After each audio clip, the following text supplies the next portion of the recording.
Buenas tardes, buenas tardes. ¿Cómo están todos? Sean todos bienvenidos a este programa organizado por el Centro de Pensamiento en Diplomacia y Geopolítica Global, CEPEDIC. En este momento nos encontramos en directo desde la plataforma YouTube y Zoom. Mi nombre es Jaime Genao, su servidor, acompañado por mi estimado compañero José del Carmen Ramírez.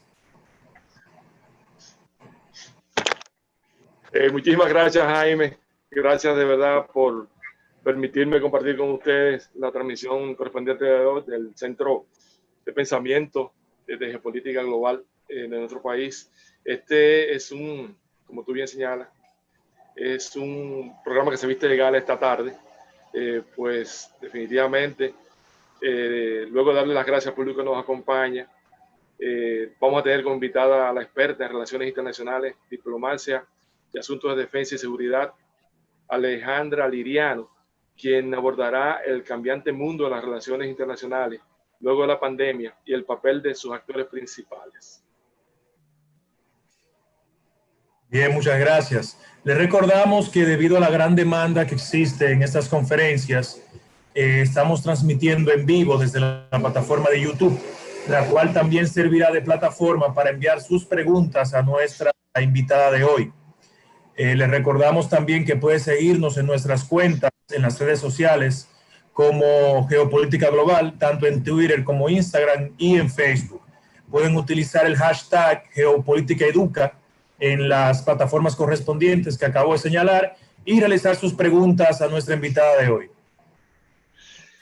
La doctora Liriano obtuvo su doctorado en Relaciones Internacionales de la Universidad Nacional Autónoma de México con una maestría en Política de África Subsahariana del Colegio de México.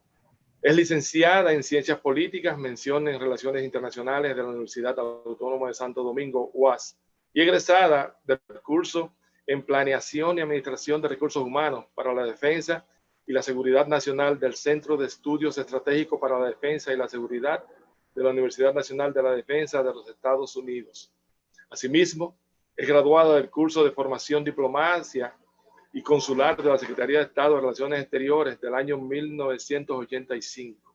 En la actualidad funge como viceministra de la Presidencia para Relaciones con los Poderes del Estado, Sociedad Civil y Actores Internacionales.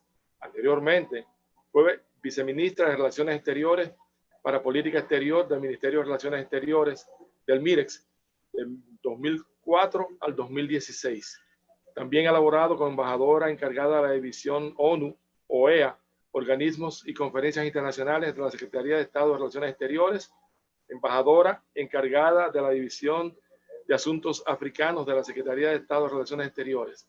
Se desempeña como coordinadora del Diplomado en Defensa de Seguridad y Relaciones Cívico-Militares en la Escuela de Altos Estudios Estratégicos de la Defensa y Seguridad Nacional del Ministerio de Defensa y es asesora de la Escuela de Altos Estudios Estratégicos EGAE del Ministerio de Defensa 2001-2020. Además, es directora de la Maestría en Derecho Internacional y Relaciones Internacionales del Instituto Global de Altos Estudios en Ciencias Sociales, así como directora de la Maestría en Relaciones Internacionales para la Cuenca del Caribe de la Facultad Latinoamericana de las Ciencias Sociales, conocida popularmente como FLACSO. Liriano ha sido directora ejecutiva de la Facultad Latinoamericana de Ciencias Sociales, FLACSO, Programa República Dominicana. En el área docente se destaca su participación en el área de Derecho Diplomático y Consular y Política Exterior Dominicana en la Universidad Autónoma de Santo Domingo y en el Instituto de Formación Diplomática y Consular del Ministerio de Relaciones Exteriores. Entre los múltiples reconocimientos que ha recibido, destacan medallas Río Blanco en grado de Gran Cruz, placa de plata otorgada por el Gobierno de la República Federativa de Brasil en el 2019, Orden Bernardo O'Higgins otorgada por el Gobierno de Chile en el 2015, medalla al mérito a la mujer dominicana otorgada por la Presidencia de la República Dominicana en el 2008. Además, honoris causa, reconocimiento del Instituto de Altos Estudios para la Defensa de la Seguridad Nacional 2019. Ha escrito varios libros y artículos sobre sus temas de especialidad. Esos son algunos, todavía quedan muchos más créditos, ¿no?, académicos para nuestra invitada en la tarde de hoy, la licenciada Alejandra Liriano. Bueno, buenas tardes Jaime, buenas tardes José del Carmen y buenas tardes a todos los que se encuentran en este momento conectados a este conversatorio. Muy agradecida y honrada de que el Centro del Pensamiento Diplomático y de la Geopolítica Global me invitara a compartir con ustedes algunas reflexiones sobre esto que hemos llamado política exterior, diplomacia en la post-COVID-19. Las reflexiones y las posiciones que voy a asumir no las expreso en nombre de la posición que ocupo en el tren administrativo del Estado, sino más en el sentido académico del cual he sido parte, como ustedes han señalado, por mucho tiempo.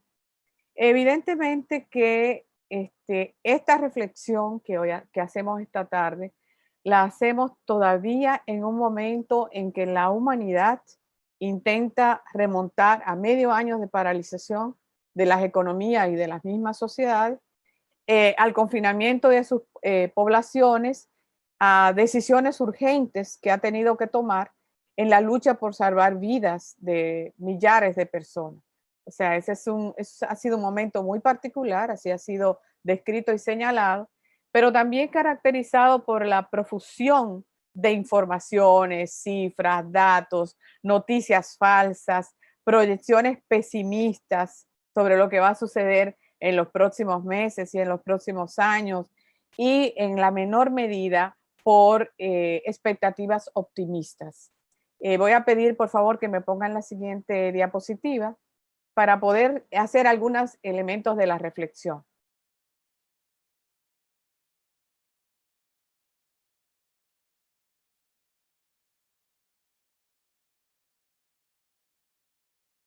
La siguiente, Jaime, por favor.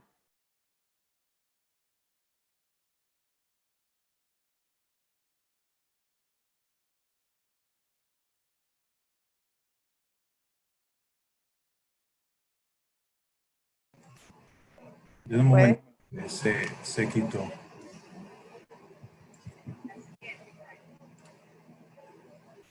Lo que pasa es que para hacerla un poco más amena había incluido algunas cifras. Bueno, aquí está. Decía que en ese contexto de noticias falsas, de pesimismo, de expectativas, de tiempo de incertidumbre, hay algunas cifras de organismos internacionales que son poco auspiciosas. Y he solamente encontrado algunas que me permiten reorientar la discusión y el debate que pudiéramos tener. En este momento, el Fondo Monetario Internacional prevé una contracción del Producto Interno Bruto Global en alrededor del 3%, motivado por esta situación. Y bien señala, y los autores señalan, que es la mayor recesión después de la gran recesión, de la Gran Depresión de 1929. O sea que estamos en un momento particular de la historia de la humanidad con referencia a ese otro momento económico global que fue en el 29. Y evidentemente esto afectará de manera diferenciada tanto a países desarrollados, a países emergentes, como a los países subdesarrollados, en otrora llamados países del tercer mundo. Otra cifra que nos parece significativa para este debate es las estimaciones de la CEPAL, la Comunidad Económica para América Latina de las Naciones Unidas, quienes consideran que va a haber un aumento de la pobreza en 35 millones. La doctora Alicia Bárcena ha remarcado que pasaríamos en este momento de 185 millones de pobres en América Latina y el Caribe a 220 millones. Es una tasa realmente significativa. Pero el otro elemento que se destaca en las cifras, así que como yo digo, no son auspiciosas, es que la FAO y la CEPAL, en un trabajo que recientemente publicaron en conjunto a principios del mes de junio, señala que la inseguridad, hay un gran riesgo de volver a la inseguridad alimentaria. Y en este sentido, es bueno decir que en los últimos 15 años habíamos estado celebrando cómo habíamos logrado bajar los niveles de de hambre en América Latina y el Caribe, cómo habíamos logrado rebajar las tasas de pobreza extrema en América Latina y el Caribe y cómo habíamos, a través de las transferencias condicionadas y de los programas sociales, habíamos logrado también bajar, aumentar una clase media que iba dando mayores niveles de consumo y teniendo una mayor participación económica en el consumo nacional de sus respectivos países. Entonces, esta advertencia, pasen a la siguiente, por favor, es un dato realmente importante, este riesgo de echar para atrás después de 15 años. También yo quería indicar, porque no sé si lo mencionaba y lo dejé de mencionar en la diapositiva anterior, las pérdidas de empleo. Yo quise buscar los datos de la Organización Internacional del Trabajo, de la OIT, donde señala que de empleos formales estaríamos perdiendo unos 14 millones. Este es un dato un poco de la media de la crisis sanitaria, porque fue del mes de abril, y cómo esas pérdidas de empleo irían realmente a los sectores como hospedaje, restaurante, manufactura, comercio minorista, turismo, servicios, que son los que tienen más vinculación con la economía dominicana. Entonces, estos datos realmente nos mueven a gran preocupación en el momento, en la coyuntura global. La siguiente. No, perdón, pasa la anterior, Jaime, discúlpame. Yo quería remarcar que hay un problema con respecto al análisis del momento y la coyuntura internacional. Y es, en primer lugar, la dificultad de tener análisis completos y análisis con amplios márgenes certeros. En este momento estamos analizando tendencias, más que la seguridad de que lo que está pasando responde a datos confiables, a datos ciertos, a datos con un máximo de profundización y certeza. Esa es una tendencia coyuntural que es importante tener en cuenta. Por lo tanto, puede variar, porque no estamos teniendo datos completos. En segundo lugar, tiene que ver con la epidemia, con la crisis sanitaria que se ha producido. Se ha dicho que estamos asistiendo a una pandemia global con características totalmente diferentes de las anteriores. Y en la diapositiva señalamos con características totalmente diferentes al VIH-Sida del 96, al SARS del 2003, a la gripe aviar de 2009 y al ébola.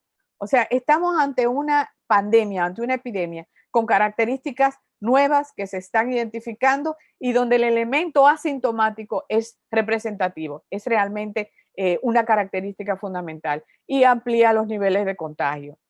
La otra tendencia en este análisis que nosotros debemos considerar es que los países fueron sorprendidos. Mucho se dice que no estaban preparados, que los países no estaban preparados para atender esta pandemia. Yo creo que no estábamos preparados para la profundidad y la magnitud de la pandemia. De hecho, no hay una vacuna, se está en procesos de elaboración de vacunas, pero además, ¿quiénes son los países que han podido dar mejor respuesta frente a esta coyuntura de la pandemia sanitaria? Son los países con sistemas de salud muy fuertes. Son los países con sistemas de salud consolidados que han podido responder y aún ellos se han visto inmersos en etapas de urgencias médicas realmente de aprieto, de considerable crisis, si pudiéramos decir así. La otra tendencia que dificulta un análisis es que hay críticas al manejo de la pandemia y tiene que haberlas. Si fue un acontecimiento y si ha sido y está siendo un acontecimiento no esperado en esta magnitud, en esta globalidad que nos ha impuesto la epidemia del coronavirus, entonces yo he dicho, las respuestas que se han dado desde los diferentes países se han cometido errores. Y en España, por ejemplo, donde el gobierno del español ha sido sometido a una serie de cuestionamientos, pero tampoco escapa en Francia, en otros países, que se ha cuestionado la manera como se ha respondido institucionalmente a la crisis, qué debió haber sido hecho, qué no debió haber sido hecho. Entonces, de ahí es que se está planteando que es muy arriesgado en este momento poder llegar a conclusiones con respecto a las críticas al manejo de la pandemia. que hay que esperar que esta crisis adquiera la planidad, o sea, la consolidación, para entonces evaluar qué hicimos bien y qué pudimos haber hecho mejor, porque todavía estamos en este proceso de, si ustedes quieren, de error, de respuestas confusas, de no saber si el medicamento es el adecuado o no es el adecuado. La siguiente. En los análisis internacionales que uno escucha, como yo decía, en esta infodemia, en este proceso de tanta información no siempre es cierta, se ha querido plantear que la novedad del momento político, geopolítico y económico que estamos viviendo. Ciertamente, la pandemia y el deterioro de las condiciones estructurales, económicas, políticas, sociales, laborales y demás, y hasta emocionales, porque la pandemia tiene un costo emocional del confinamiento de las poblaciones, del confinamiento de los adultos mayores. Esto tiene un costo emocional que tendrá que ser evaluado. Pero lo que sí uno analiza es que hay consenso, que lo que ha hecho la pandemia del coronavirus es de profundizar y digamos así, acelerar procesos que ya venían siendo evidentes a nivel geopolítico y económico mundial. Y voy a señalar solamente algunos de ellos porque marcan la discusión que estamos trabajando. Uno es el desplazamiento geopolítico del Atlántico al Pacífico. Eso no es una novedad. Todos los internacionalistas hemos estado en los últimos años trabajando cómo los centros de poder económico se han desplazado, cómo el consumo, el comercio mundial se ha desplazado del eje atlántico, Estados Unidos, Unión Europea, hacia ese eje pacífico. El segundo elemento que nos parece que debemos tomar en consideración y sobre lo cual hay un consenso, es la declinación de la hegemonía de los Estados Unidos, pero es con relación a la hegemonía que Estados Unidos adquirió y proyectó y desarrolló a partir de la Segunda Guerra Mundial. Entonces, ese control, digamos así, político, ideológico y civilizatorio de la hegemónico de los Estados Unidos después de la Segunda Guerra Mundial, eso se ha venido en baja. Y de hecho, en este momento, uno de los temas de debate es si realmente Estados Unidos puede controlar hegemónicamente la dirección, la directriz de esta pandemia. Y entendemos con igual que otros analistas que eso no es posible. El ascenso de China como potencia global también ha sido y es característico y está en el centro de este debate y de esos consensos geopolíticos, no solo porque la pandemia se origina en China, en Wuhan, como se ha querido llevar, o sea, el tema es que ha sido un hecho contrastable que China ha logrado un reposicionamiento como la segunda potencia mundial compitiendo con los Estados Unidos de hace unos 10, 15 años. Y esto es evidente. Pero lo que es más nuevo en los últimos 3, 4 años son los conflictos comerciales entre las dos grandes potencias. O sea, este elemento sí nos parece que es un elemento que ha marcado la crisis del coronavirus, que se siente en el centro del debate y que puede afectar y escalar como conflicto que es bilateral de comercio y de precios entre Estados Unidos y China, puede escalar a otras regiones y a otros países. Entonces hay consenso sobre eso.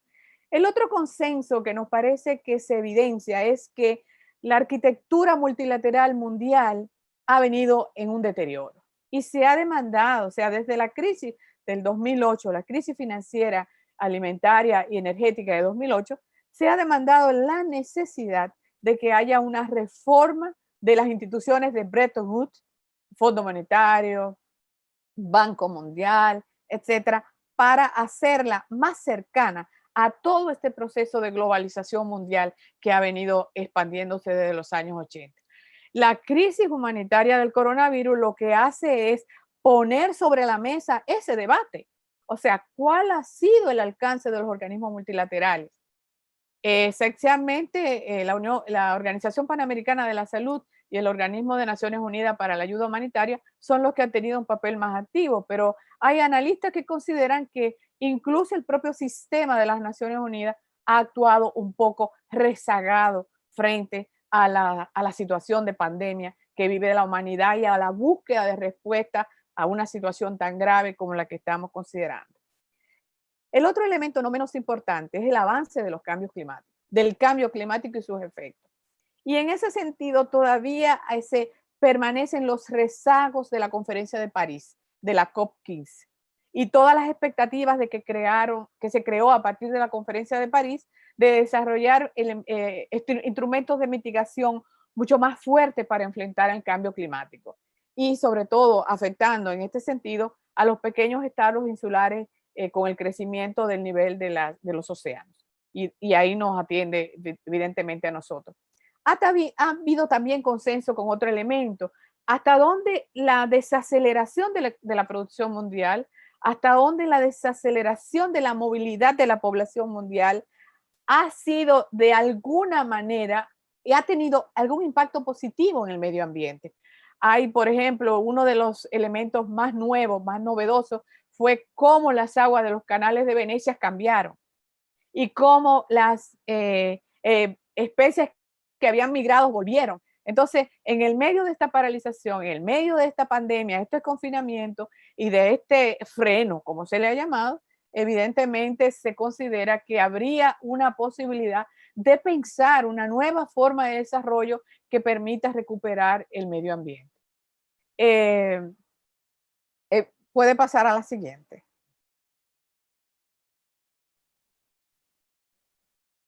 Jaime, la siguiente, por favor. Sí, estoy desplazándome, pero no me permite. Ah, ok. Ok. Sí, en este mismo tenor de esos consensos, como les decía, y yo lo mencionaba hace rato, no voy a explicar, la pandemia ha parado de golpe la economía mundial.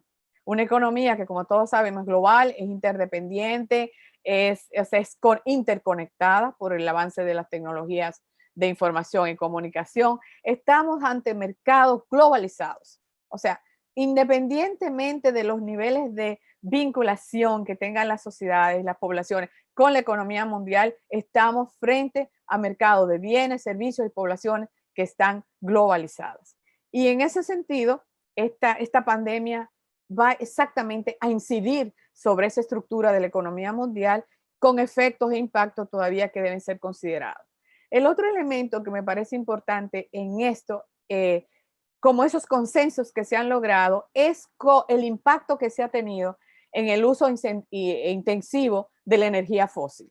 Y cómo al sufrir un frenón en la economía mundial, evidentemente hay una reducción significativa del consumo de petróleo y hay una reducción significativa de los precios del petróleo, que para los países productores de petróleo ha significado una gran pérdida y una gran situación crítica, pero para países consumidores netos de petróleo importado, como la República Dominicana, ha sido favorable.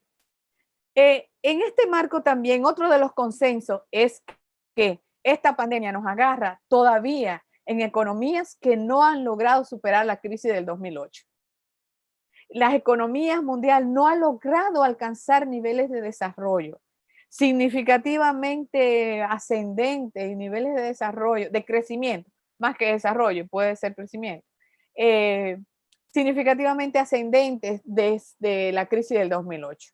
Y, por ejemplo, yo revisaba fuentes del Banco Mundial y veía que apenas el crecimiento mundial que estimaba el Banco Mundial para el 2020, o sea, para el 2020, para que no se confunda, significaba solamente un aumento del 2.5%, lo que sería un punto más respecto al crecimiento de 2019, que fue 2.4%.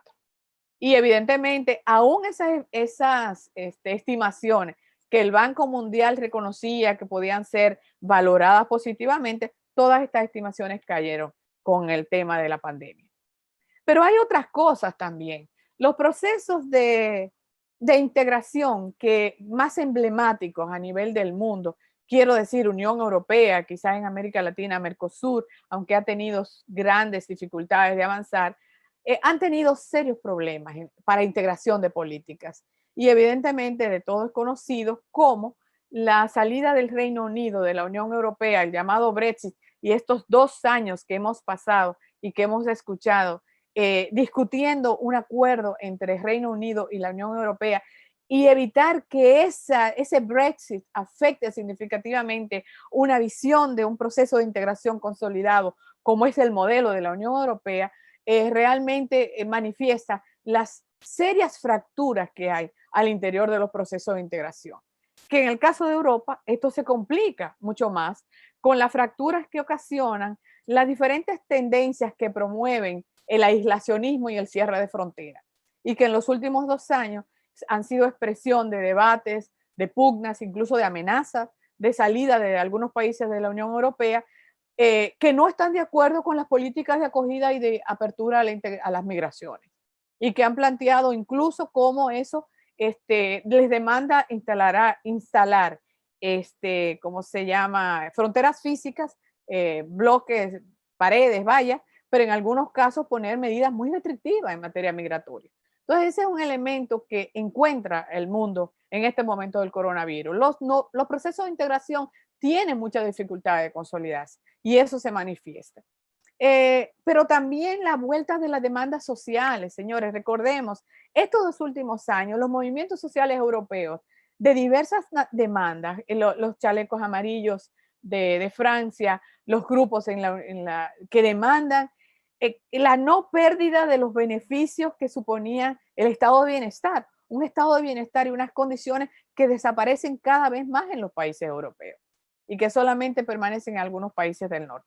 Quiere decir que asistimos a un consenso de que el mundo que encuentra el COVID-19 está marcado por esas manifestaciones y que en América Latina eso ha representado también una cierta inestabilidad. Los grupos, las demandas, el enfrentamiento en la calle, las movilizaciones callejeras que se hicieron en Chile en el 2019 son expresión de ese movimiento social que se está dando de poblaciones que entienden que no han sido incorporadas a los beneficios de la globalización, a los beneficios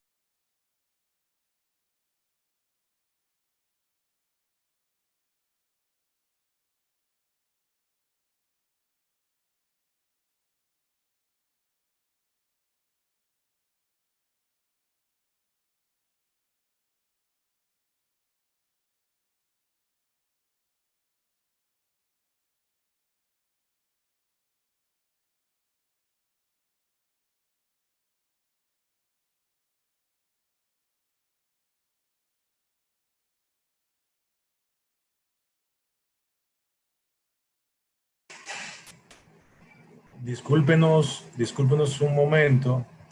Creo que la maestra Liriano tuvo de conexión, volverá en unos minutos. Denos José del Carmen. Vamos a darle unos minutos para que vuelva la reconexión, para que la doctora vuelva con nosotros a seguir con el tema. No se preocupen, la estamos llamando para tener pues conexión más activa debido a la carga que hay en las compañías. Quizás eso pudo haber ocasionado. Perfecto, Jaime. O sea, ¿sí? quería apoyarte en el sentido de establecerle a nuestros compañeros, o sea, las personas que nos están acompañando esta tarde con la licenciada Liriano, que estamos transmitiendo en vivo y que pues la señal que ella nos emite, nos la emite desde el lugar donde se encuentra, probablemente sea su casa, y es probable que haya tenido una falla técnica, pero está todo tan interesante, Jaime, al menos así lo siento, que valdría la pena perfectamente esperar la reconexión y continuar con todo lo que ella, como a manera de nutrición académica, nos está aportando en la tarde de hoy. Y sobre todo hablando sobre temas actuales, ¿no? Sobre el mismo golpe, la economía, la recesión económica que tendrá la pandemia del coronavirus, que es una pandemia que va a seguir con nosotros por mucho tiempo. No es algo que se va a acabar en un ciclo de menos de 6 meses, sino que hay que irnos adaptando, y en la medida en que esto vaya evolucionando y los avances tecnológicos pues vayan dando iniciativas de tratamiento o cura a esta pandemia, pues las economías y las relaciones bilaterales de los países tienen que seguir, ¿no? Definitivamente. Eso es algo que se ha establecido, es algo que tenemos que tener claro. El coronavirus es una es un virus precisamente que llegó para quedarse, será parte de los virus que tendremos que enfrentar, no solamente nosotros, sino las generaciones que tengan, que están detrás de nosotros, que de alguna manera u otra nos sucedan, y sin lugar a dudas, pues va a traer una reingeniería en todos los órdenes, no solamente en el orden económico, el político, social, definitivamente la manera en que hemos aprendido en estos meses a enfrentarlo nos está generando cambios estructurales que a final de cuentas, pues, sin lugar a dudas, pues, van a hacer que las cosas sean diferentes, sean un poco distintas. Ya tenemos a la licenciada Liliana con nosotros, ¿no? Claro. Así que vamos a darle paso de inmediato si ya está lista. Sí. Maestra, su micrófono está en mute. Puede... Gracias, gracias. Pido disculpas que se me fue la luz y tuve que hacer un ajuste aquí de... Pues, está totalmente excusada, no hay problema. Nos quedamos en el tema de pidiendo a Jaime la próxima diapositiva, ¿verdad? Bueno, de acuerdo. Vamos a ver. ¿Esta?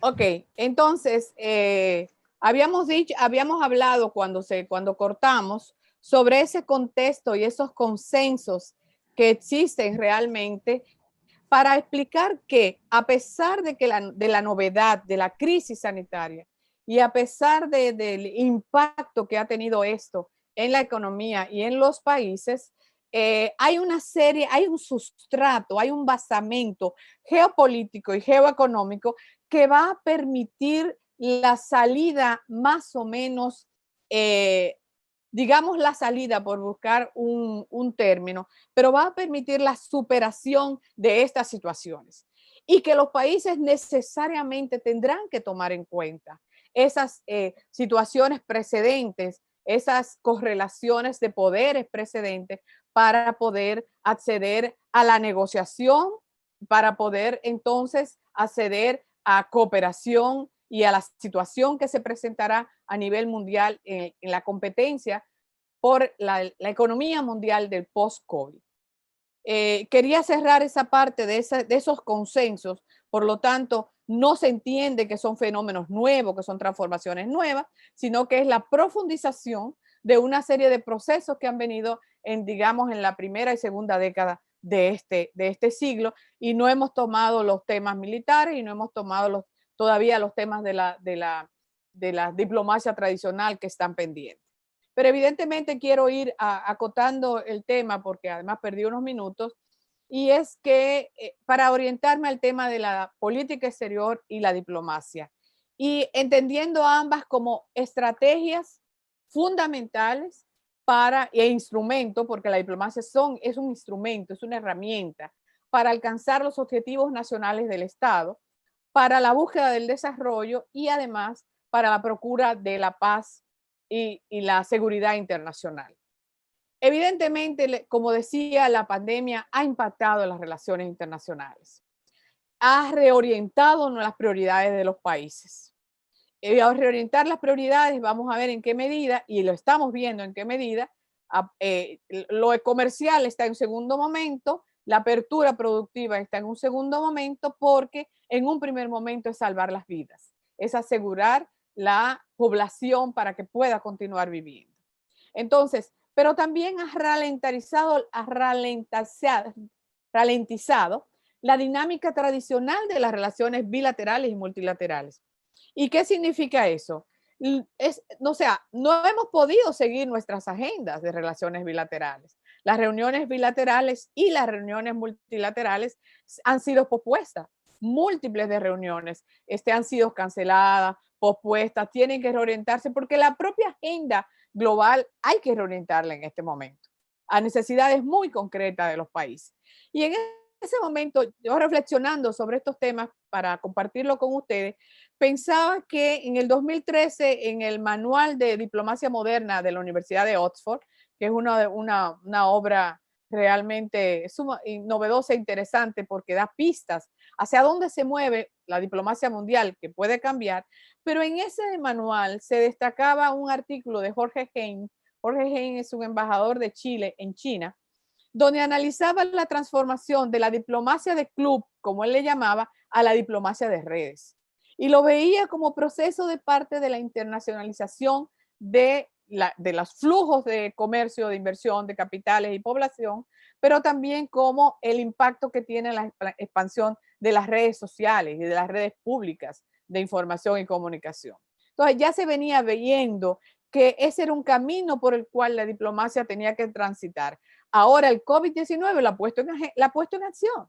O sea, esa resistencia que podía haber existido en la diplomacia tradicional para asumir el teletrabajo, porque todavía tenía visos de un cierto diplomacia directa, diplomacia secreta y de confidencialidad, hoy día le hemos visto la necesidad de continuar trabajando, continuar el teletrabajo, y hemos visto cómo la mayoría de los organismos multilaterales están trabajando en esta modalidad.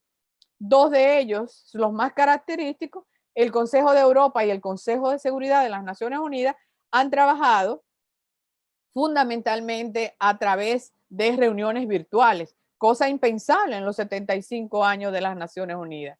Y el gran debate que se realiza en este momento es si será posible realizar la 75 Asamblea General de las Naciones Unidas en el mes de septiembre en estas condiciones, puesto que la sede de la organización es Nueva York. Y Nueva York es uno de los estados que más se ha visto afectado por el impacto del COVID-19. Pero la contradicción es que si hay un momento de la humanidad crítico, incierto, en que los jefes de Estado y de gobierno tienen que ponerse a una para ver cómo se puede enfrentar en una manera diferente el impacto de esta crisis mundial, sería ahora, pero va a ser muy difícil. Es una decisión que no se ha tomado y va a ser muy difícil que se pueda realizar. Y si se hace, como se han planteado algunos diplomáticos, que sea con los representantes permanentes que se estima que están en Nueva York y no con las autoridades que se desplacen de los países originarios, digamos así. En el marco de esta crisis, también yo quisiera insistir lo siguiente, y me parece que en una participación que tuvo Gianluca Grippa, el representante de la Unión Europea en el país, él lo destacaba. Nunca, nunca la teleconferencia y el teletrabajo podrá sustituir las relaciones humanas y el contacto directo, que es un eje fundamental de la diplomacia y de la negociación internacional. O sea que, si bien en este momento estamos inmersos en el teletrabajo, estamos dando seguimiento a agendas un poco reducidas por la crisis de la pandemia, no debía ser el objetivo último a nivel multilateral. Siempre será mejor que los jefes de Estado se encuentren, que los cancilleres se encuentren, que los técnicos de los diferentes países compartan impresiones directamente. Pero evidentemente en este momento la situación no lo permite y no lo ha permitido. Las agendas han cambiado. Evidentemente, yo lo decía al principio, ya voy acotando. Los países, ¿a qué se han dedicado? A priorizar la salud, a generar acciones conjuntas en espacios regionales. Yo creo que ese dato es significativo. Son los espacios regionales los que están articulando respuestas frente a la crisis diplomática y de política exterior del COVID. Y en algunos multilaterales, pero aún en los multilaterales se están viendo más bien desde las regiones. La siguiente.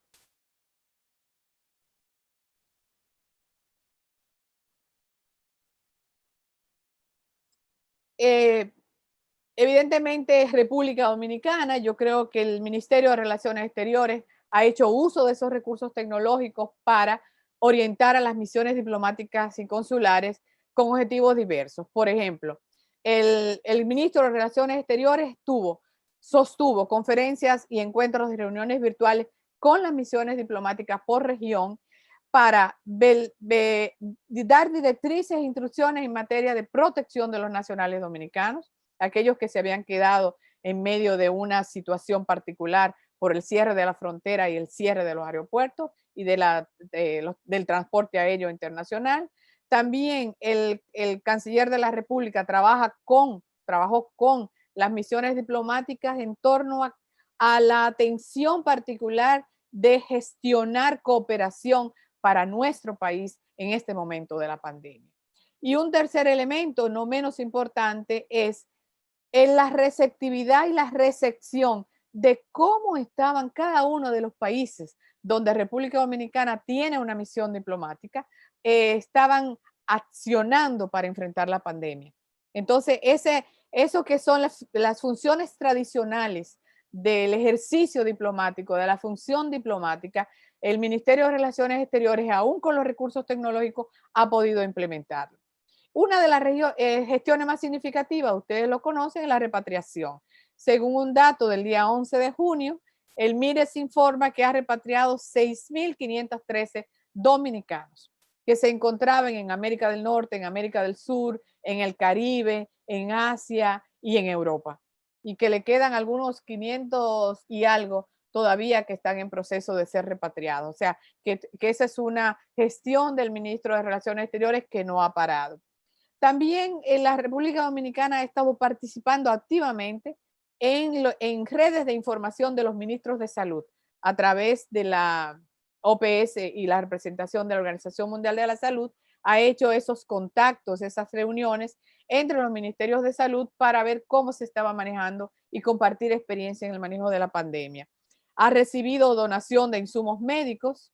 Evidentemente, un trabajo conjunto entre el MIRES y el Ministerio de Economía, Planificación y Desarrollo, quien tiene a su cargo la cooperación internacional, han estado redireccionando la cooperación tanto bilateral como multilateral hacia la donación de insumos médicos, mascarillas, insumos médicos, equipos que se necesitan para fortalecer el sistema de salud en la República Dominicana. Pero evidentemente la Cancillería no ha descuidado dos, digamos así, compromisos que son parte del quehacer de la política exterior y de la diplomacia dominicana. Uno es su compromiso como miembro no permanente en el Consejo de Seguridad de las Naciones Unidas, que finaliza en enero del 2021, y que le tocó precisamente a la República Dominicana presidir en el mes de abril. Entonces, por primera vez el Consejo de Seguridad, los 15 miembros del Consejo de Seguridad tienen una reunión virtual. O sea, es una modalidad totalmente nueva, novedosa para un mecanismo tan cerrado como es el Consejo de Seguridad de las Naciones Unidas, en el que con el fin de no parar la agenda de discusión, se sometió también a las reuniones virtuales. Y ahí el canciller también, y como país, tuvo que reorientar el discurso. Ya el discurso que se señala en esa reunión del Consejo de Seguridad del mes de abril fue reorientado al impacto de la pandemia, al impacto de la pandemia en el crecimiento de la pobreza, al impacto de la pandemia para países de renta media como nosotros, que según la calificación anterior de los organismos y de la cooperación al desarrollo, nosotros no calificamos para cooperación. Entonces se llama la atención a que en este momento los organismos multilaterales deben atender, reorientar entonces la cooperación para países de renta media que están siendo muy afectados.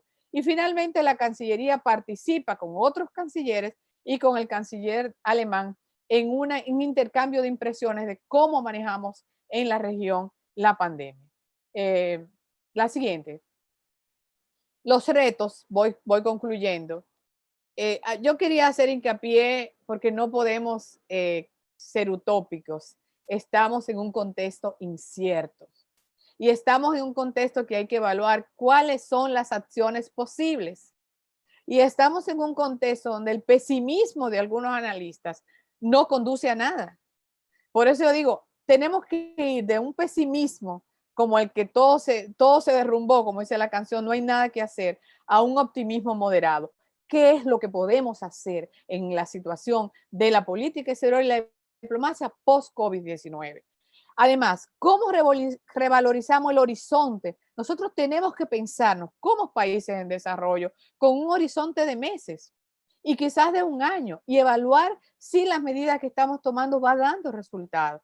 Yo en el texto que escribí para esta presentación decía, tenemos que hacernos eco de la metodología que hemos empleado para salir de la pandemia, las fases. Los países van a tener que reorientar su recuperación económica, su recuperación social, su recuperación laboral por fase e irla evaluando permanentemente. Sobre todo con la conciencia de que no es un problema de República Dominicana, no es un problema de América Latina, es un problema global y la salida debe ser global. Entre los retos que tenemos a nivel de América multilateral se discuten algunos. ¿Cómo fortalecemos los mercados internos y los mercados regionales? Porque será imposible volver a un mercado mundial global en los próximos meses. Entonces, se ve como una vía el que podamos recuperar mercados internos. Evidentemente, hay países de la región que tienen grandes mercados internos, como México, Brasil, Argentina, y son los que estarían en mayor capacidad para recuperarse, pero también están los mercados regionales. ¿Cómo manejamos ese acercamiento a mercados regionales? En una reconfiguración de un comercio mundial que todavía no sabemos cómo se va a dar, pero lo que sí sabemos es que la recomposición de ese comercio mundial de bienes, servicios, etcétera, va a dar en el marco de una rivalidad entre las dos potencias, que va a intentar arrastrar hacia sus entornos y hacia sus ambientes a los países del mundo, y que puede tener escaladas militares, tecnológicas, científicas, o sea, encontrar culpables y luego la competencia por la producción de vacunas, o sea, en un marco realmente de rivalidad que puede arrastrar países, y a nivel multilateral tenemos que contar con eso. Hay una serie de analistas, que yo no quise dejar de señalarlo, con respecto al análisis de qué significa recuperar la economía mundial en el marco de esa rivalidad entre Estados Unidos y China. Y algunos analistas están planteando, bueno, lo que pueden hacer los países es mantener relaciones simultáneas y positivas con ambas potencias. Sí, la siguiente. ¿Y qué significa mantener relaciones? No, vuelve atrás, por favor, para explicar un poco esta idea. ¿Qué significa mantener relaciones simultáneas y positivas? El mundo no va a cambiar de la noche a la mañana. La geopolítica mundial no va a cambiar de la noche a la mañana. Nosotros necesitamos el comercio, necesitamos la inversión, necesitamos la cooperación, pero vamos a tener que trabajar comercio, inversión, cooperación en el marco de una rivalidad que se puede profundizar. Uno esperaría que no se profundice, pero que se puede profundizar y que puede desatar mayores tensiones a nivel de la geopolítica mundial. De ahí es que se plantea, bueno, si tenemos una relación, tratemos de mantener una relación simultánea y positiva con ambas potencias. Pero hay dos alertas.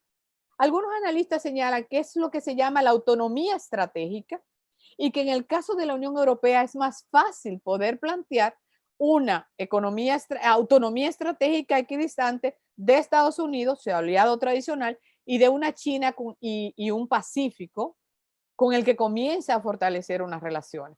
Pero evidentemente para países eso no es fácil. Para países como lo de Centroamérica, México y el Caribe, que hemos tenido una relación histórica, estructural con los Estados Unidos. Sin embargo, aún desde el realismo político más pragmático, lo que se intentaría es a nivel multilateral, es ver cómo podemos tener una relación armoniosa, una relación de respeto, aún considerando los aspectos geopolíticos que marcan las tendencias entre las dos potencias. Algunos dicen, lo que debe primar en este momento es cuáles son mis intereses nacionales y actuar en función de esos intereses nacionales que pudieran estar tanto en Estados Unidos como en China.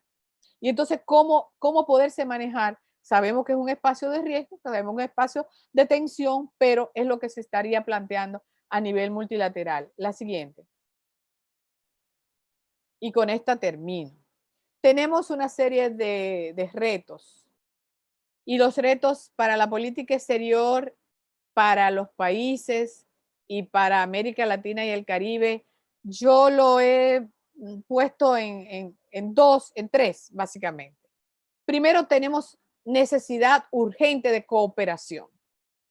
O sea, ha habido una respuesta del Banco Interamericano de Desarrollo con un fondo, ha habido una respuesta del Banco Centroamericano de Inversión de Integración Económica, del BCE, ha habido una respuesta de la Corporación Andina de Fomento y del Banco Europeo, pero nosotros necesitamos un fuerte apoyo fiscal, de cooperación en el ámbito fiscal, porque nos hemos endeudado con el manejo de la crisis y con la protección social a la crisis. Entonces, ese va a ser un objetivo primordial, cómo nosotros podemos negociar para que los organismos multilaterales puedan considerar propuestas de cooperación en el ámbito fiscal que ayuden de alguna manera a amainar. Y en ese sentido, y no lo voy a repetir porque lo dije al principio, ¿cómo podemos se puede revalorizar esa noción del Fondo Monetario Internacional y esa categorización de países de renta media que no necesitan? Los países de renta media hoy día están muy endeudados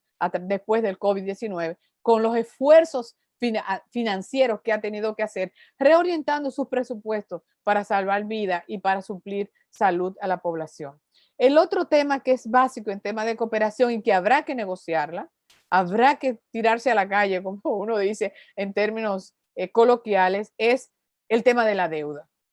El tema de la deuda que quizás no signifique condonar la deuda. Algunos países y algunos analistas proponen que sí, que hay que condonar la deuda, pero hay que renegociar la deuda en términos más favorables. No es posible seguir pagando el monto de los intereses por la deuda en estas condiciones. Y ese es un objetivo de la cooperación multilateral y de la cooperación internacional que habrá que inmediatamente podamos aplanar la curva y reorientar la economía, tendremos que salir. Y finalmente, ¿qué luces vemos en el camino? La política exterior tendrá que ser más realista, tendrá que ser muy, muy, muy realista, muy clara, muy precisa, tendrá que ser escrita, tenemos que comunicarlos a todos, debe tener objetivos a corto y mediano alcance, no puede pensarse en objetivos a largo plazo. Por eso decía, meses, años y evaluar, meses, años y evaluar, e ir incorporando todas esas medidas que podemos ir alcanzando en nuestras negociaciones diplomáticas. Y por ahí yo veo entonces como prioridad la diplomacia económica, que se ha querido insistir, pero yo creo que ese es urgente en este momento. O sea, hay que salir al mercado, yo no sé si mundial, regional, bilateral, a lograr objetivos económicos de inversión, comercio, turismo y remesa para la República Dominicana. Entonces, nos parecen datos muy conocidos, pero hay que reinventarlo, hay que potenciarlo, hay que exagerarlos en este momento. La diplomacia tiene que cumplir ese rol, pero también la diplomacia científica. O sea, si hay algo que va a priorizar, es la salud mundial, el fortalecimiento de los sistemas de protección sanitario, los sistemas de protección social de envejecientes, de mujeres, de niños. O sea, viene toda una avalancha de priorización de políticas sociales que el neoliberalismo dejó a un lado y que ahora en un proceso y una experiencia dura del COVID se trata de recuperar. Y ahí el compartir experiencia científica y pensamos que la vacuna va a ser un elemento importante. República Dominicana, y uno lo ha pensado, es un paraíso en términos de naturaleza, espacio, pero también de salud. ¿Y por qué no pensar en algo que se había planteado aquí hace un tiempo, en promover el país para la diplomacia deportiva? Somos buenos jugando béisbol, somos excelentes jugando voleibol, vamos creando toda una cultura que puede ser promovida en un país como dentro de una diplomacia deportiva. Porque todo va a estar en esta recomposición mientras se recupera la economía atada a pasos muy específicos. Y en ese sentido, en una ocasión se habló en este país de poder desarrollar junto al espacio turismo la diplomacia de salud, que significaba que se pudiera considerar países que tienen personas pensionadas mayores y que pueden comprar una segunda vivienda, una vivienda en Dominicana para vivir en República Dominicana y para contar con sistema de salud viable. Evidentemente, eso supone que fortalezcamos los sistemas sanitarios para poder entonces desarrollar. México lo tiene con alguna población migrante de la tercera edad de Estados Unidos para poder desarrollar esa diplomacia de salud. Y en términos políticos, yo creo que Dominicana no debía desaprovechar una de sus grandes fortalezas, y es la diplomacia de la negociación, la diplomacia de la mediación y la diplomacia de la resolución pacífica de conflictos. Van a seguir los conflictos a nivel del mundo, pero van a seguir los conflictos y quizás se van a exacerbar más en nuestra región de América Latina y el Caribe. ¿Por qué no recuperar la trayectoria que hemos logrado de país mediador, de país que participa en la mediación, de país que busca la solución, que toma esa iniciativa, que promueve la solución pacífica de conflictos en un mundo realmente muy complejo y muy difícil de manejar cómo va a ser la recuperación post-COVID. Yo espero no haberlo cansado, y disculpen el problema de la electricidad, pero quise compartir con ustedes estas reflexiones, que es un momento de reflexiones todavía no terminadas, pero que nos ayudan a pensar en lo que viene pasado mañana. Muchísimas gracias.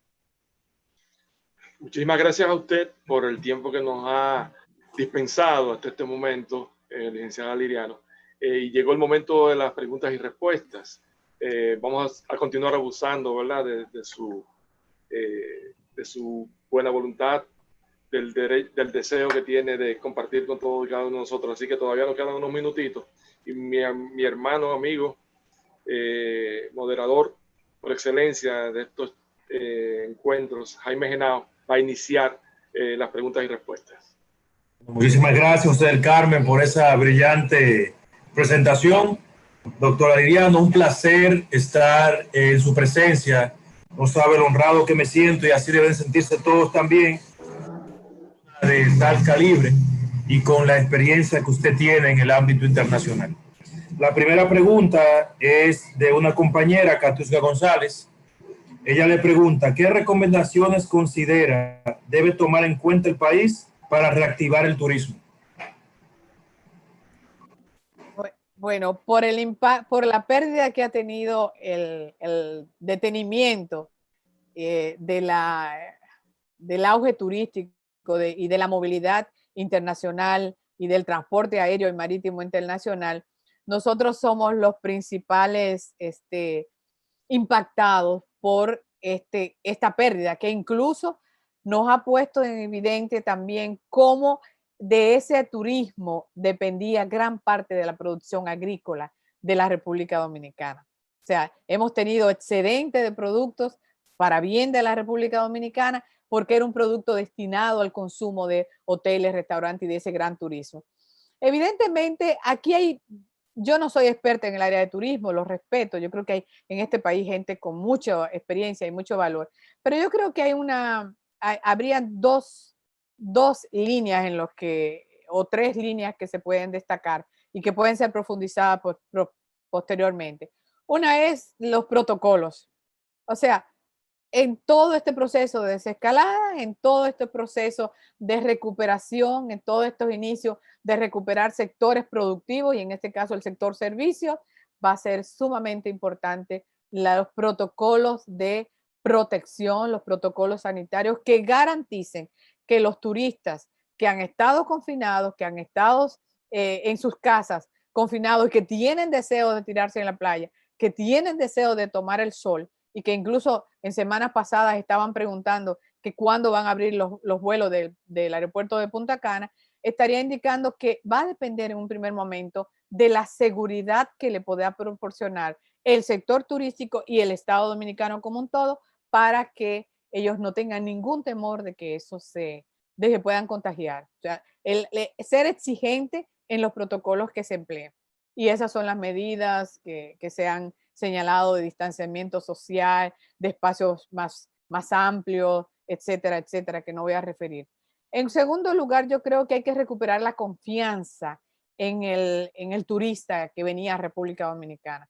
Nosotros teníamos como meta para 2020 10 millones, creo que llegamos a 7 millones de turistas al año, pero tenemos que hacer una fuerte promoción para volver la confianza de que el turista de los Estados Unidos, se habla de que quizás los más cercanos, Canadá, Estados Unidos, América del Sur, puedan volver a República Dominicana, y que quizás los de Europa puedan tardar un poco más, puesto que pueden tener cierta dificultad en ponerse en un avión 8 horas.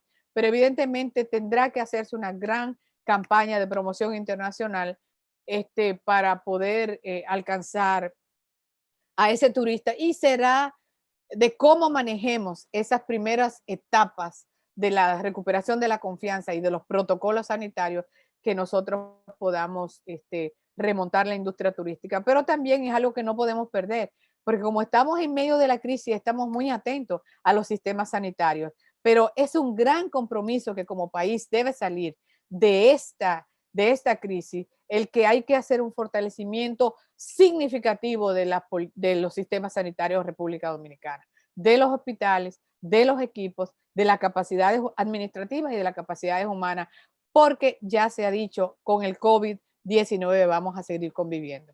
Entonces, la posibilidad de que, no es de que te contagie, un 30% se estima, creo que son datos de la OMC, Organización Mundial de la Salud, se estima que un 30% de la población mundial se puede contagiar, pero lo que hay es que el contagio de que nos pueda venir a cada uno de nosotros encuentre un sistema sanitario que pueda dar respuesta, y de eso se trata.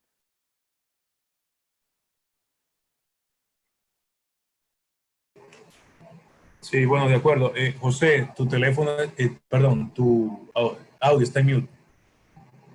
Me di cuenta en este momento, luego de haber hecho mímica. Licenciada, la siguiente pregunta proviene de uno de los estudiantes más brillantes que tiene la tercera promoción de diplomacia, maestría, diplomacia y servicio consular del INESTI. Nos referimos a nuestro compañero Heraldo Suero, y es la siguiente. En su opinión personal y académica, ¿cuál debe ser la inclinación de República Dominicana en términos de relaciones, dado el nuevo contexto? ¿China o Estados Unidos y sus implicaciones?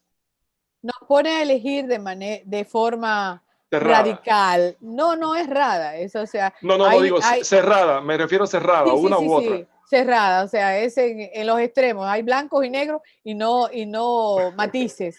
Yo creo que la República Dominicana ha tomado decisiones en los últimos años en materia de política exterior. Una decisión fue manteniendo sus vínculos históricos tradicionales de comercio, inversión, turismo y remesa con los Estados Unidos, y unas relaciones armoniosas, abrirse a la relación diplomática con China. Evidentemente eso era muy demandado, eso era algo que muchos países decían, ¿cómo es posible que la mayoría de los países de América Latina se han abierto a las relaciones con China y República Dominicana no haya hecho? Eso fue tomado en el 2018, ha sido una decisión pensada por el gobierno dominicano, y en este momento yo estaría a favor de aquellos que plantean que lo que se requiere en este momento es relaciones armoniosas y positivas de manera simultáneas. Sobre la base de que no de tomar partido excluyendo a una potencia u otra, porque ellos están dirimiendo contradicciones de sus propios correlación de fuerzas y de poder mundial, sino en el marco de una política que respete esa confrontación, que entienda que es una confrontación bilateral China y Estados Unidos, pero que haga sus alianzas en función de los objetivos nacionales de la República Dominicana.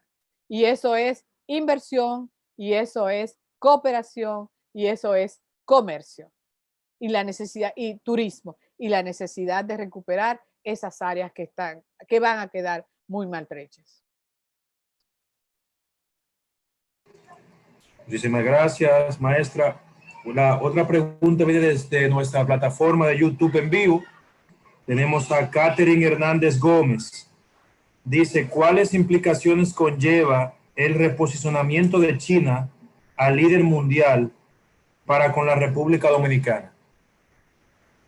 Mira, ha estado muy vinculado a la pregunta, o está muy vinculada a la pregunta anterior, porque lo que no se puede desconocer es que el posicionamiento como potencia global no es para República Dominicana. O sea, es un análisis geopolítico un poco errado y un poco, digamos, segmentado, porque China es una potencia con una expansión, con un crecimiento del comercio mundial, y es un actor global, es un actor de incidencia global que no podemos dejar de reconocer.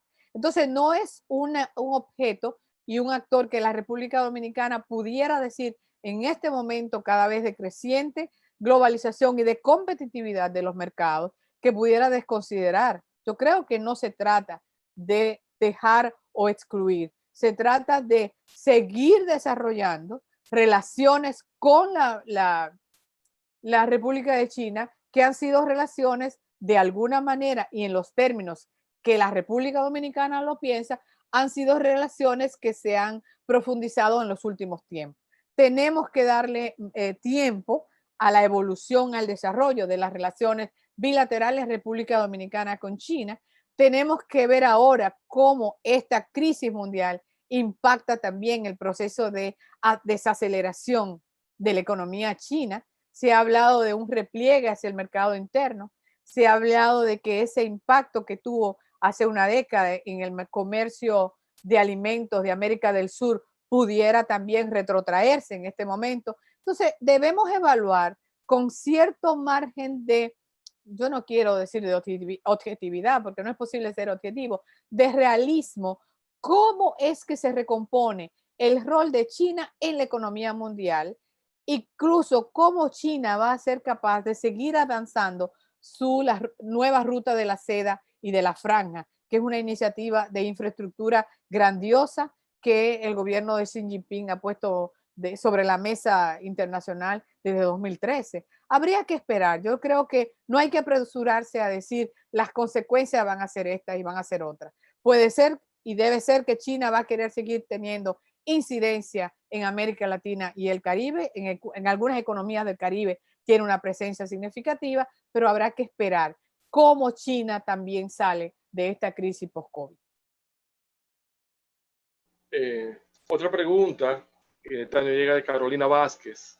¿Qué lineamientos considera debe seguir la República Dominicana en materia de política exterior en esta crisis post-COVID? Bueno, yo al final decía de el fortalecer la diplomacia económica y eso va a ser prioritario. Lo primero es ver en qué medida nosotros podemos reconstruir y en qué medida podemos recuperar el aparato productivo.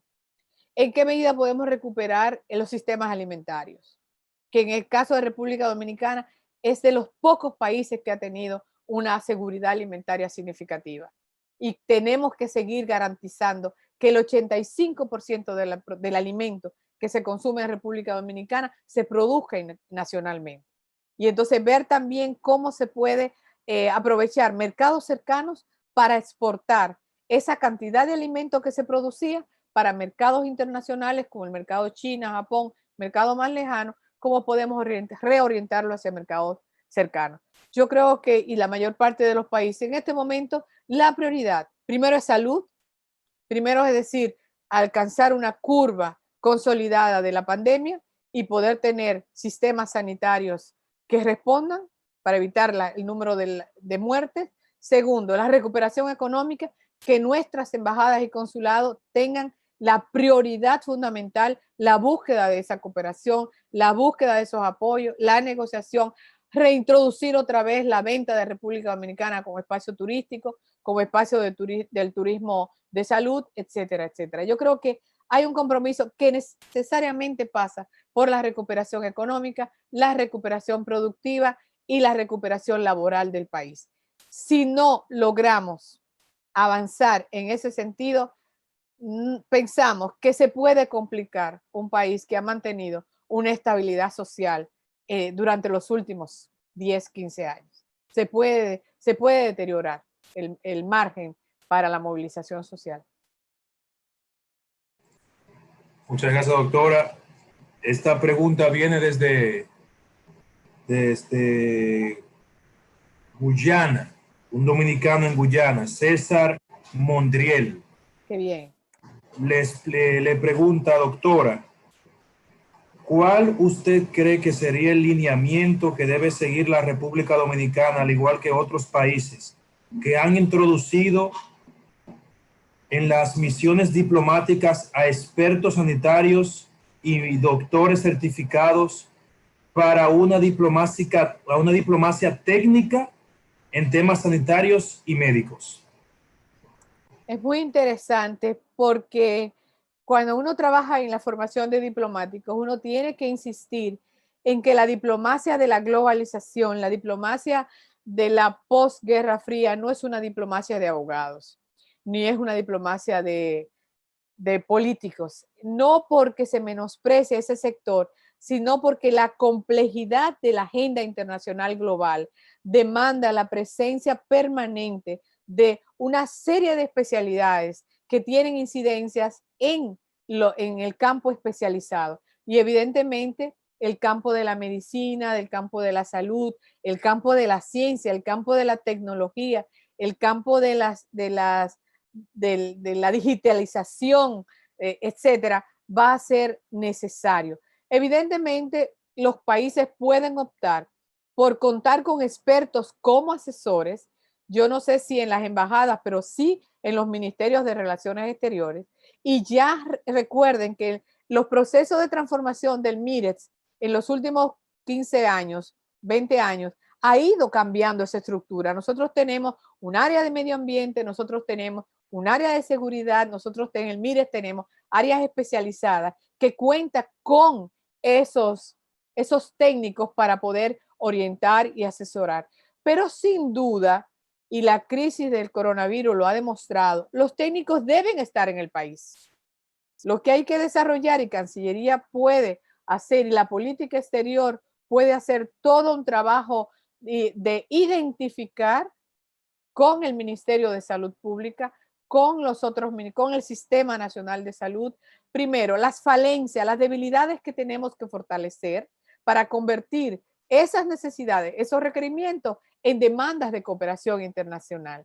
Y ahí entran los representantes de los sectores especializados de las diferentes áreas del gobierno de la República Dominicana y o del sector privado, las universidades, los centros de investigación, los centros de pensamiento, y también entran asesores que tienen los ministerios para poder acompañar ese proceso. O sea, yo no sé si pensar en que cada embajada podía tener un asesor científico tecnológico sería lo ideal, pero a lo mejor podemos tener regionalmente, en cuanto a las misiones diplomáticas de la República Dominicana, una identificación de capacidades de recursos humanos científicos, como lo tenemos en Estados Unidos, dominicanos de prestigio. De hecho, algunos están aquí ayudando, como los tenemos en Europa, como los tenemos en algunos países de América Latina, México, etcétera, que pueden ser asesores del gobierno dominicano para alcanzar esos objetivos que nos proponemos. Entonces, es fundamental, si el tema es salud, si la prioridad es salud y educación, no nos olvidemos, y educación, es una vuelta al Estado que asume con responsabilidad ambos casos de la protección, tanto la protección salud como la protección de la educación del niño, niñas y adolescentes. Uno de los participantes esta tarde, Eduardo Maldonado, pregunta: ¿cree usted que será posible iniciar la fase 3 en la semana que viene? Bueno, ustedes me ponen a mí en una pregunta un poco difícil. Yo vivo, al igual que ustedes, como espectadora primero de los boletines que hace el Ministerio de Salud Pública con el recurso de la información sobre los contagios, los fallecimientos lamentables, con la disponibilidad de camas. Yo también soy una ciudadana que consume información oficial en torno al desarrollo de esta pandemia. Pero ciertamente yo creo que volvemos a los consensos en este momento, y no es que se quede como un eslogan. Yo acá, antes de comenzar este diálogo con ustedes, escuchaba en CNN algunos especialistas de América Latina en materia de salud, donde dicen: el virus no es un juego, el virus es mortal, el virus demanda medidas donde el primer actor para la protección es usted mismo. Entonces, el distanciamiento social, la protección de los mayores. De hecho, es increíble cómo los asilos en estos momentos no reciben a nadie de fuera. Y así como sucedió en Europa, en República Dominicana, esas instituciones están totalmente protegidas para que esos señores y señoras de la tercera edad no sean infectados por nadie asintomático que venga de fuera. Quiere decir que es muy difícil y sería una irresponsabilidad decir que debemos pasar a la tercera fase. Pero también nuestras realidades en América Latina de pobreza, de informalidad. O sea, la CEPAL y la OIT dice que el 53% del trabajador de América Latina y el Caribe es informal. ¿Ustedes saben lo que es eso? Estamos hablando de millones de personas que tienen que salir a la calle todos los días a buscar el pan. Entonces, esa es la población para los cuales no es tan fácil quedarse en casa y hay que ponerse en sus zapatos de lo que supone: me cuido, utilizo medidas de protección, pero tengo que salir. Entonces, es no creo que podamos elegir entre la salud y la economía. Tenemos desde nuestra realidad económica buscar los ajustes necesarios. Entonces, lamentablemente no le puedo decir que podamos pasar para la tercera fase.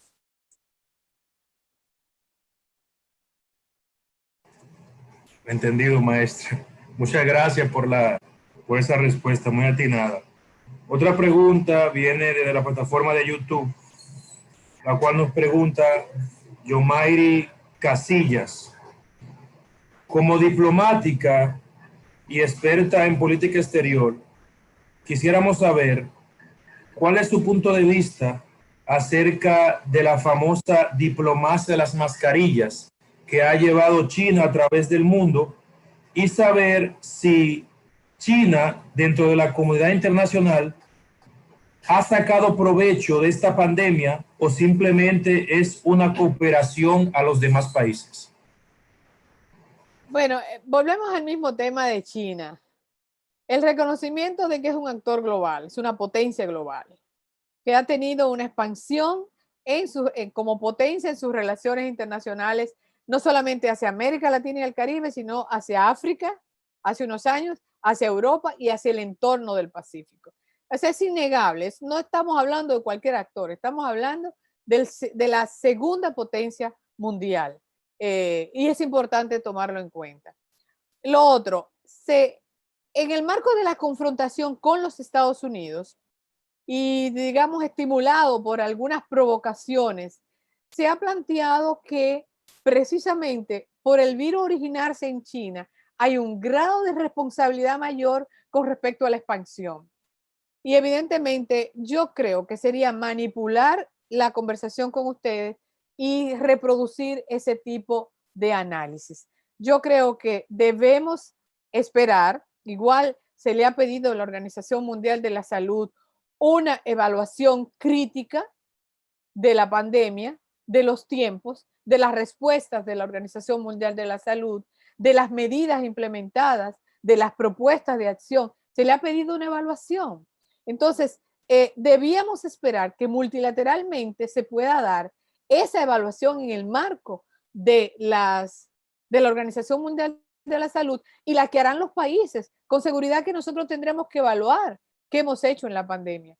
Igual como lo va a hacer, como lo está haciendo Italia, igual como lo está haciendo España, igual como el Reino Unido, igual como Suecia con su estrategia de no confinamiento, igual como Japón, que no confinó, pero ahora está de cara a un nuevo rebrote. Tendremos que evaluar. Con lo de la diplomacia de las mascarillas, sucede lo mismo. O sea, en este momento, la cooperación internacional no ha tenido digamos así, el despliegue de otros momentos. ¿Y por qué? ¿Por qué no ha tenido el despliegue de otro momento? Porque todos los países del mundo, desarrollados, emergentes, subdesarrollados, se encuentran inmersos en la pandemia. Unos más contagiados, unos con mejores sistemas sanitarios, otros más catastróficos. Pero todos los países del planeta han tenido que parar. Por lo tanto, ideologizar la respuesta nos vuelve a lo que algunos dicen a una nueva guerra fría, que también hay analistas que la descartan. Es decir, todo lo que procede de una región del mundo y de una potencia del mundo, entonces es por antonomasia malo, y todo lo que procede de otra potencia del mundo es por definición bueno.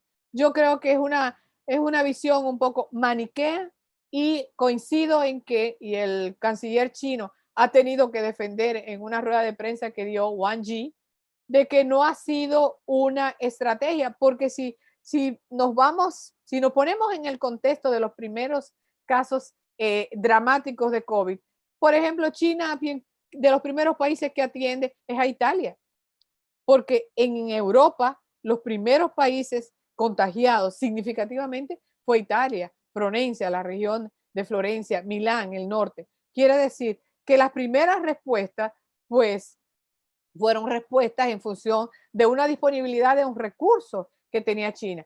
Evidentemente, tendremos que evaluar cuál fue el acceso que se dio a todos los países que tenían dinero para adquirir el recurso de mascarillas, ventiladores y demás protecciones para enfrentar el coronavirus. Eso hay que evaluarlo y ver si realmente hubo una redireccionamiento de las compras sobre la base de una relación ideológica de China con los países del mundo. Yo creo que hay que, si bien es un recurso que se utiliza mucho hablar de la diplomacia de las mascarillas, como se hablaba también con Taiwán de la diplomacia económica, yo creo que debemos esperar para hacer un análisis mucho más profundo de esos mecanismos.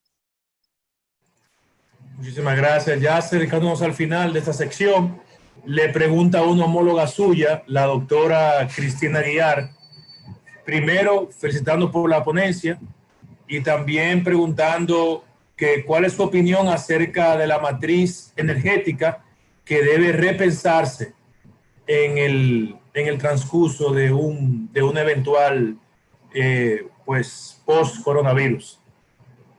Bueno, saludos a Cristina, ella sabe que la quiero mucho y que hemos compartido esta experiencia diplomática multilateral en las Naciones Unidas y tenemos grandes recuerdos de nuestra vida diplomática. Ciertamente, yo creo que lo que viene ahora es apuestas. Por ejemplo, una de las apuestas es a fortalecer la integración regional. O sea, se apuesta como una salida a la crisis del coronavirus y a la recomposición de los mercados internos regionales. Viene una apuesta por la recomposición de la integración regional, incluso en Europa. ¿Qué va a pasar en Europa? ¿Qué va a pasar después que se haga la evaluación de cómo afectó al sur de Europa y cómo afectó al norte? Las estrategias y los pactos que se han querido implementar y no se han implementado para hacer salvataje de aquellas comunidades y sociedades muy afectadas. O sea, es una de las apuestas que se hace. La otra apuesta que se está haciendo es a nivel mundial, son sectores más, si ustedes quieren, más idealistas en este momento, es que tenemos que aprovechar esta gran crisis para reorientar el modelo de desarrollo económico. No podemos seguir con un modelo de desarrollo económico tan desigual como el que tenemos. No podemos seguir con un modelo de desarrollo económico tan inequitativo como el que tenemos, siguiendo todo el planteamiento de Piketty. O sea, estamos en un mundo y América Latina tiene en más alta tasa de desigualdad y inequidad del mundo, incluso mayor que África. Entonces, uno esperaría que en ese contexto, y la CEPAL lo ha planteado, debíamos aprovechar el post-COVID para fortalecer los sistemas distributivos en nuestra región, para fortalecer el acceso de recursos, de bienes y servicios a las poblaciones minoritarias, a las mujeres, a los niños y a los envejecientes. Es una apuesta por cambiar el modelo de desarrollo que no hemos dado cuenta que es de globalización salvaje, de capitalismo salvaje y de la creación de riquezas, no importa el balance de producción de pobreza que tenga. Y en ese marco quiero ver con lo de Cristina, es el tema de la matriz energética. Evidentemente todavía hemos estado atados a la matriz energética y evidentemente la organización, el Programa de las Naciones Unidas para el Medio Ambiente y la Convención de las Naciones Unidas para el Cambio Climático, las COPs, tendrán que hacer una reinterpretación de cuáles son los espacios que se pueden aprovechar en este post-COVID, porque lo demostró los escenarios limpios, o sea, el ver el cielo de Beijing o de Pekín, como algunos llaman, totalmente libre de contaminación, sociedades altamente contaminadas, es auspicioso, pero eso significa cambiar el modelo de desarrollo de intensivo de uso de energía fósil hacia modelos más alternativos y más sostenibles. Eso pone en jaque otro tema. ¿Qué va a pasar con los objetivos de desarrollo sostenible? ¿Qué va a pasar con las metas que nos dimos en materia de hambre cero, en materia de lucha contra la pobreza, de acceso de igualdad de género? ¿Qué va a pasar con esos compromisos? De limpieza de los océanos.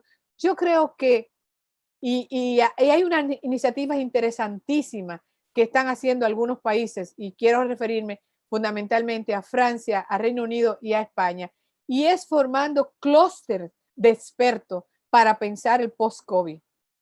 Yo creo que más allá de partidos, más allá de programas de gobierno, estos momentos, como lo han hecho en el caso de España, en el caso de Francia, hasta donde tengo conocimiento, es tomar académicos, tomar expertos en áreas clave de la economía y áreas clave de la sociedad, donde incluso no se queda la educación, donde incluso no se queda el apoyo psicológico a las poblaciones que han sido afectadas por el COVID, pero que tienen que pensar en la reorientación que necesita la economía mundial. Uno espera que sea en la línea de modificar, de reestructurar el modelo de desarrollo para hacerlo más sostenible. Y ahí pasa por energías renovables, sin duda. Eso requiere inversión, no vamos a ser ilusos, eso requiere disponer fondos para nueva inversión y requiere decisiones políticas de envergadura. Requiere y requerirá de decisiones políticas de gran calado. Excelente, maestra. Y ya para finalizar, la última pregunta proviene del asesor del Poder Ejecutivo en materia medioambiental, señor Omar Ramírez Tejada. ¿Considera que la crisis pandémica que ahora mismo estamos enfrentando ha debilitado o fortalecido el multilateralismo? Saludos a Omar, que también trabajamos juntos y a quien quiero mucho. Y gracias por su pregunta. Yo pienso que el multilateralismo viene debilitado.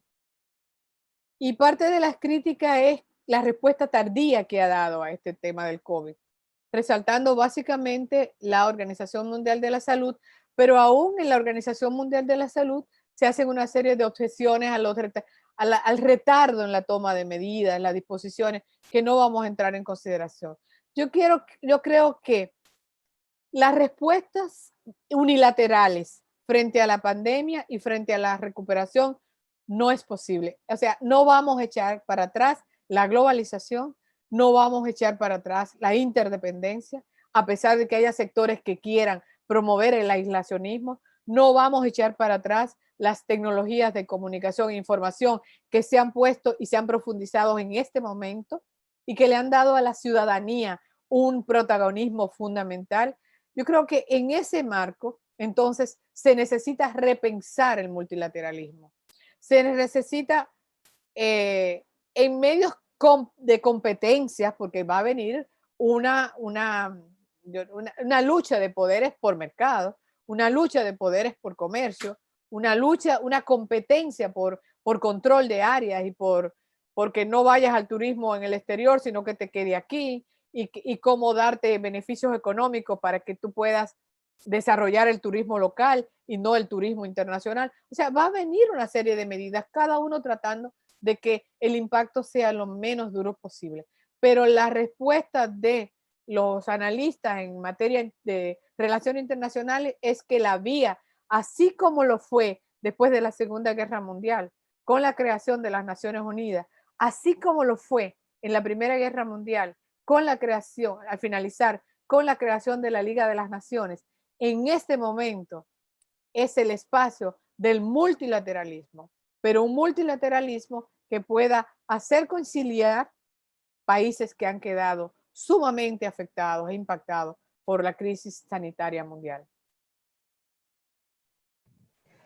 Bueno, ya con esa pregunta nos despedimos.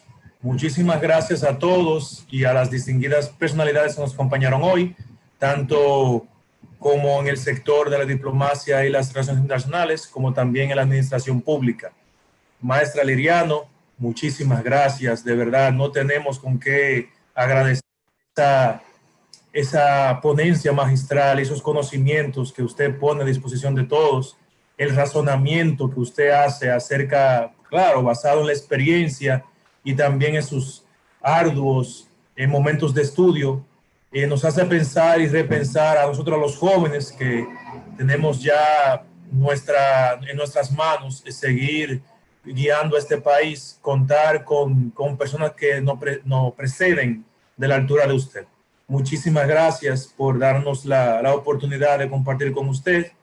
Agradecemos también al equipo de producción que nos acompaña aquí también del Centro de Pensamiento. También recordarles visitar nuestro canal de YouTube, Geopolítica Global. Pueden vernos también en Twitter, Facebook e Instagram.